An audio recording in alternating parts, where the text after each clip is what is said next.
Welcome back to Afternoon Express, coming to you live on SABC3.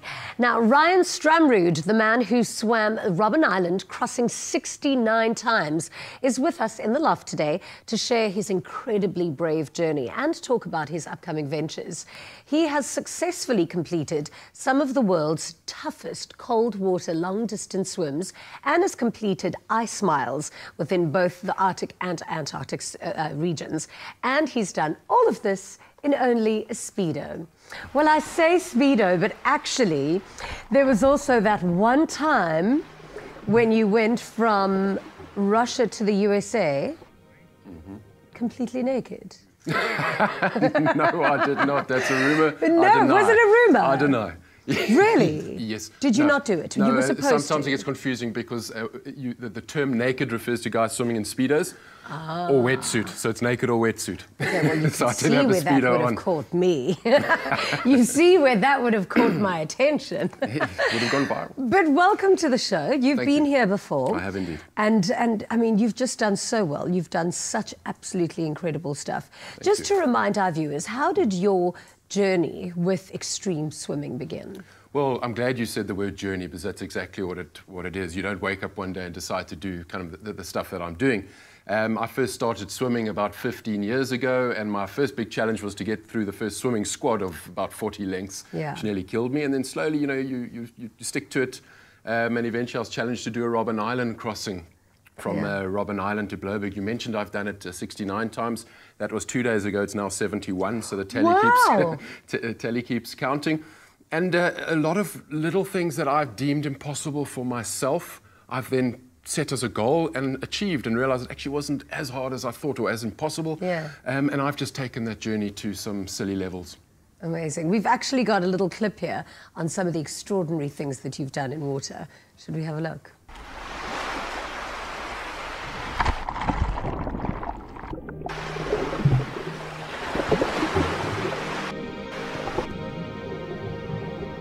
You're capable of certain stuff physically until your mind tells you you're capable of more. There's nothing special about me. I wasn't destined to do great things in sport. It was never my dream growing up. I've kind of fallen into it.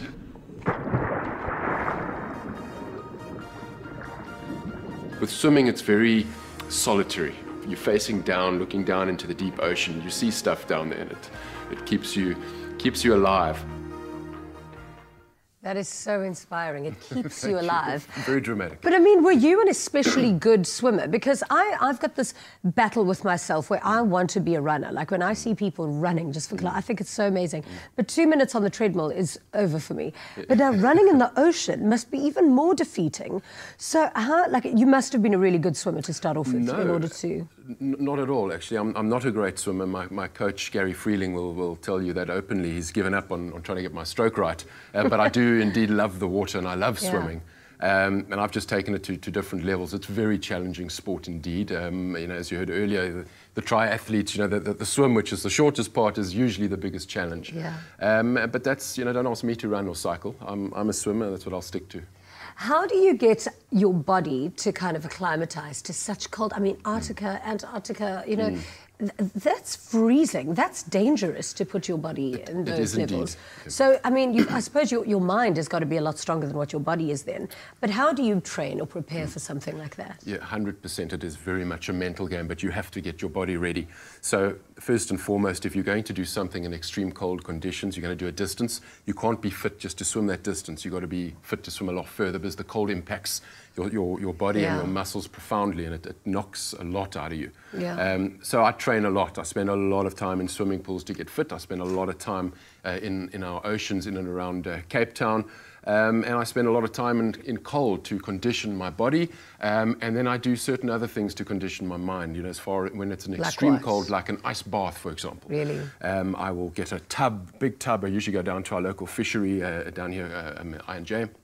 They fill up a tub of ice water. I bring that temperature down to 1 degree Celsius or 0 degrees, as close to naught as I can get it. I get in my Speedo and I sit in that for about 10 minutes. And, you know, it's a terrible process. 10 minutes in a tub of ice, let me tell you how long that is. But while that's happening, I'm processing all the effects that are happening to my body. My mind is screaming at me to get out. It's that pain, panic, and fear that the defense mechanisms ignites. And I need to understand that and process it. And when I'm taking on a challenge in an extreme place, that I can understand that process and not be scared of it and try and extend my time wherever I'm going to go. And what is happening to your body when it's literally freezing? Like, how come it's not dangerous for you, where for anyone else who were to fall into that water, it would be pretty damaging to them? Well, first and foremost, I'm absolutely normal, so it's as dangerous for me as anybody else. However, I've trained to extend my time. There is an end point. You know, at some point, you're going to lose all the warmth in your body, and hypothermia is going to kill you. A couple of us, however, because of our conditioning, because of the time we spend in those conditions, we have extended that quite greatly. Okay. Now, just because vanity is my only vice, I've got to ask, what kind of damage does that do to your skin, though, as well? Being in the salty water or being in an ice-cold bath, that must be, I mean, it's either anti-aging or it's going to age you. Like, what kind of effects does it have on your skin? A lot, you know, starting from the swimming pool exposure where I'm in chlorine for many hours of every day, then into the salt waters where I do a lot of training, add the element of cold, and then even add things like the jellyfish and blue bottle sting. So my skin takes a hammering for sure. So then what do you use? I use the Dermikelp product. I've partnered with them now as well, but it's absolutely the natural product for me. And I'm very proud to be partners with them because it's actually derived from the very place that I do my activities, from the sea kelp, and it's cortisone free. It's something I can use every day, so it's working extremely well. Absolutely. Now, I said you had swum from Robben Island 69 times. It's now 71, which means you're obviously in training. Is this for your Northern Channel swim? From the North Channel, yes. The North Channel. That's Ireland to Scotland. Ireland to Scotland, correct. That's so exciting. for my sins, I've signed up to make an attempt to swim from Ireland to Scotland. I did it 2 years ago with as a relay where we swam from Ireland to Scotland and back. I think that's where we spoke last, Jeannie. A relay with 6 people, very different. I'm now going to try and do it solo.